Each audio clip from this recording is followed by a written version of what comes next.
Si Yoki ang pinakamalakas na demonyo sa kaharian ng mga demonyo, at itinakda siyang patayin ang Hero Party para masigurado ang tagumpay ng Demon King, pero may isang problema dahil sa may gusto siya sa isa sa mga miyembro ng Hero Party. Sa wakas ay nakarating na ang Hero Party sa labas ng Demon Castle at natapos na nila ang lahat ng side quests, kaya sigurado sila na sapat na ang lakas nila para manalo ngunit pagpasok pa lang nila sa kastilyo, nakasalubong nila ang isang low-level na Demon General na si Yoki at lubos niya silang dinurog. Kahit gaano pa kalakas na galaw ang gamitin nila ay palaging nahihigitan sila ni Yoki, hanggang sa mawalan ng malay ang lahat ng mga bayani pero sa halip na tapusin sila, sinimulan niyang pagalingin ang mga sugat nila dahil ayaw niyang mamatay sila dahil sa kanya. Doon niya napansin na medyo cute pala ang support mage ng Hero Party at halos 10 minuto siyang nakatitig lang sa kanya, pero dumating ang kanyang mga tauhan at napansin nilang kakaiba na matagal lang siyang nakatayo sa tabi ng walang malay na babae. Tinanong nila kung tatapusin na ba niya ang mga bayani para matapos na ang gawain nila, pero sinabi ni Yoki na ayaw niyang pumatay ng kahit sino at sa halip ay inutusan niya ang mga tauhan niya na dalhin ang mga bayani sa isang kalapit na nayon bago sila magising. Kaya sinimulan nilang kaladkarin ang mga katawan at nadismaya si Yoki dahil hindi niya nagawang umamin sa babaeng gusto niya. Pagkalipas ng isang buwan ay nagbibigay ng ulat si Yoki sa Demon Lord, lumalabas na sinubukan ng mga bayani na pumasok sa kastilyo ng 13 beses pa sa loob ng isang buwan at sa bawat pagkakataon, pinapatumba lang sila ni Yoki at iniiwan sa isang ligtas na lugar. Pinuri siya ng Demon Lord dahil madali niyang hinaharap ang mga nanghihimasok pero tinanong niya kung bakit hindi niya pinapatay ang mga ito. Gumawa ng palusot si Yoki at sinabi na sobrang hina ng mga bayani kaya hindi na sulit na patayin pa sila pero sa totoo lang, ayaw lang talaga niyang pumatay ng tao. Sinabi ng Demon Lord na kung ayaw niyang gawin iyon ay kailangan niyang ipagawa sa mga tauhan niya ang pagpatay, pero alam na alam ni Yoki na walang laban ang mga tauhan niya sa mga bayani at kahit manalo man sila, ayaw niyang mamatay ang cute na babae. Kaya sinabi niya sa Demon Lord na siya na mismo ang bahala sa mga bayani sa susunod na ikinalugod naman iyon ng Demon Lord, kaya pinaalis na niya si Yoki pero habang naglalakad siya pauwi sa kanyang silid, nagsimula siyang mag-isip kung ano ang dapat niyang gawin. Kung muli niyang ililigtas ang mga bayani sa susunod ay magdudulot iyon ng malaking problema, pero kung hahayaan naman niyang makipaglaban sila sa ibang mga demonyo ay tiyak na mawawasak ang buong kastilyo. Maaaring magmukhang mahina ang mga bayani kung ikukumpara sa kanya pero iyon ay dahil sobrang lakas lang talaga ni Yoki, kaya kung sakaling makalagpas sila sa kanya ay tiyak na matatalo nila ang Demon Lord ng walang kahirap-hirap. Hindi naman niya masyadong pakialam kung matalo ang Demon Lord pero ayaw niyang masaktan ang priestess kaya nakabuo siya ng isang plano. Sa susunod na subukan ng mga bayani na lusubin ang Demon Castle ay muli na namang lubos na tinalo ni Yoki ang mga ito. Pero sa pagkakataong ito sa halip na wakasan silang lahat ay hinayaan niyang makatayo sila at binigyan sila ng isang pagpipilian, sinabi niya na dapat malinaw na sa kanila na wala silang kahit anong tsansang makalagpas sa kanya, pero handa siyang gumawa ng isang pagbubukod sa araw na iyon. Papayagan daw niyang makadaan sila pero sa kondisyon na iwan nila sa kanya ang priestess. Agad na tumanggi si Yuga dahil hinding-hindi niya iiwan ang isang kasama pero lumapit ang mage at sinabi na marahil ay dapat niyang tanggapin ang alok, dahil ito na lang ang natitira nilang pagkakataon para talunin ang Demon Lord. Bukod pa rito ay maraming beses nang may pagkakataon si Yoki na patayin sila sa nakalipas na isang buwan, ngunit sa bawat pagkakataon ay ligtas lang niya silang iniiwan kaya't malamang ay magiging maayos lang si Cecilia, gayunpaman ay hindi pa rin iniisip ni Yuga na tama ang iwan ang kanilang kasama sa kamay ng kalaban. Pero sinabi ni Cecilia na magpatuloy na sila nang wala siya dahil kaya naman niyang alagaan ang sarili niya dahil iginiit ni Cecilia. Pumayag ang lahat sa alok ni Yoki at nagpatuloy at iniwan si Cecilia at si Yoki na mag-isa sa silid at nang wala na ang iba, hinarap ni Cecilia si Yoki at tinanong kung ano ang balak niyang gawin sa kanya. Ngunit sa labis niyang pagkabigla ay iginiit ni Yoki na nahulog ang loob niya sa kanya sa unang tingin at tinanong kung maaari ba niyang maging girlfriend si Cecilia. Sa lahat ng mga bagay na inaasahan ni Cecilia na mangyayari, hindi niya inakalang aamin sa kanya ang isang Demon General. Hindi niya alam kung paano siya dapat tumugon kaya't magalang niya itong tinanggihan at lubos na nasaktan si Yoki at nagkulupot sa sahig, naghihintay na lang ng kamatayan dahil para sa kanya na wala ng saysay ang lahat at naramdaman ni Cecilia ang kaunting awa, kaya tinanong niya si Yoki kung ayos lang ba siya.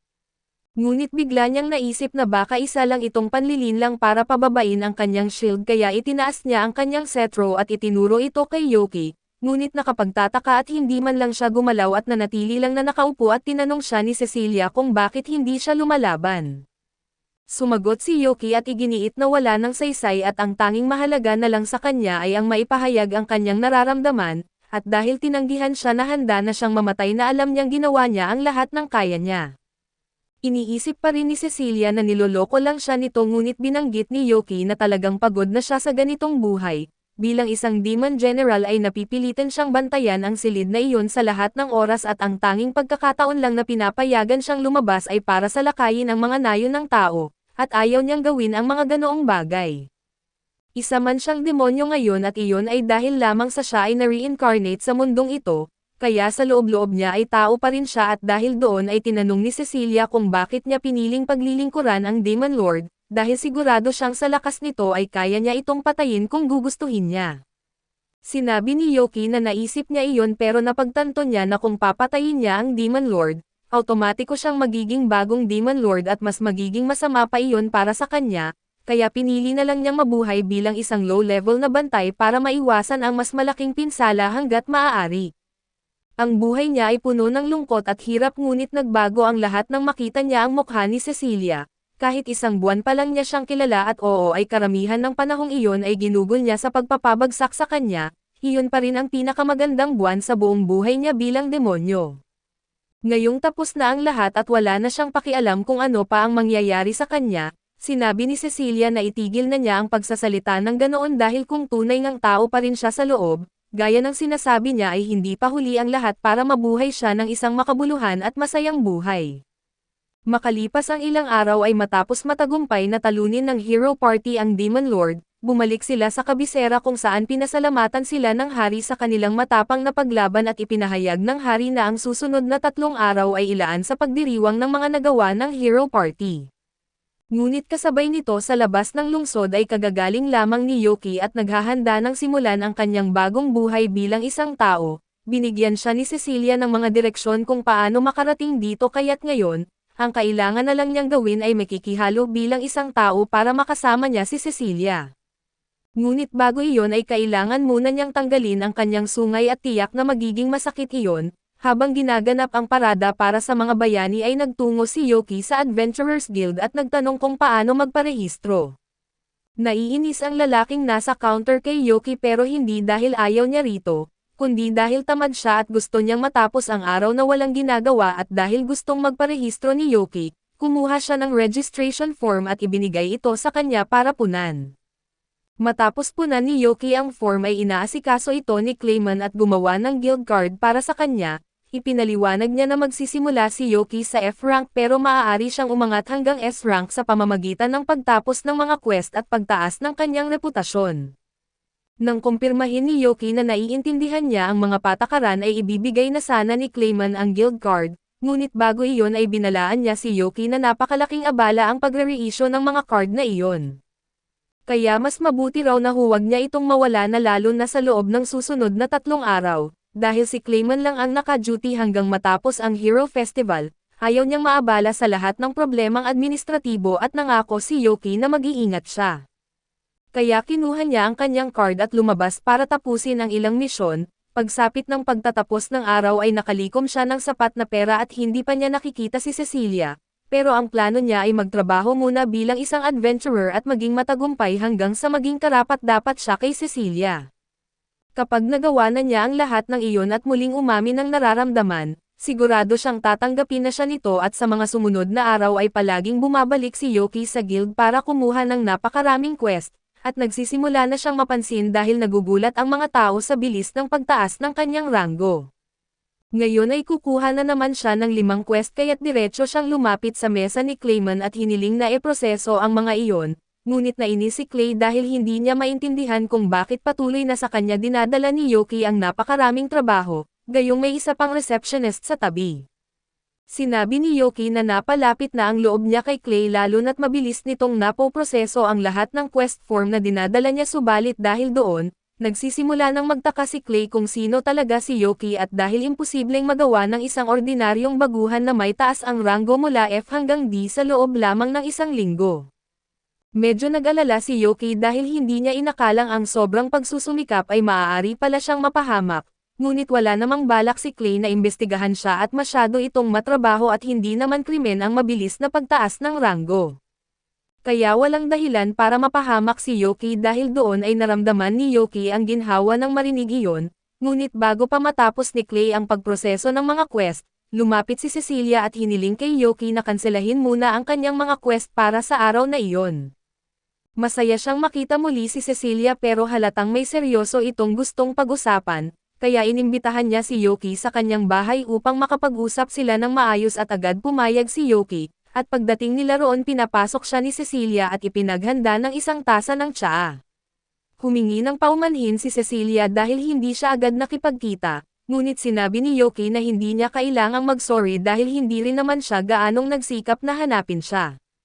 Dahil dito ay tinanong ni Yoki kung paano niya nalaman na nasa guild siya ngayong araw. Ipinaliwanag ni Cecilia na halos lahat ay pinag-uusapan na siya kamakailan at bihirang-bihira raw na may baguhang umaangat ng ranggo ng kasing bilis niya kaya't natural lang na pag-usapan ito ng mga tao.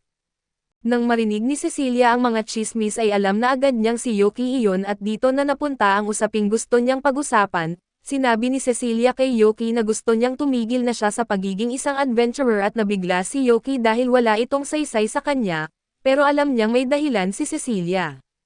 Kaya hiniling niya na ipaliwanag niya kung bakit at sinabi ni Cecilia na kahit natalo na ang Demon Lord, hindi ibig sabihin na wala na ang lahat ng panganib sa mundo at nag-aalala siya na ang iba't ibang bansang dati nagtutulungan ay magsisimula ng maglaban-laban para ipakita kung sino ang mas makapangyarihan.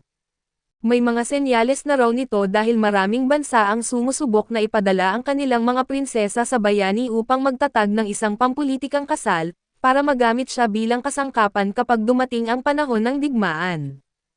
Abala ang lahat ng bansa sa paghahanap ng mga malalakas na kakampi na magagamit nila at dahil sa ipinapakita ni Yoki sa guild, ilang panahon na lang at mapapansin siya ng mga bansa at susubukan siyang kunin para sa digmaan at kung hindi man iyon ang mangyari, maaari rin siyang ituring ng mga bansa bilang kaaway at tuluyang masisira ang bago niyang buhay bilang isang tao.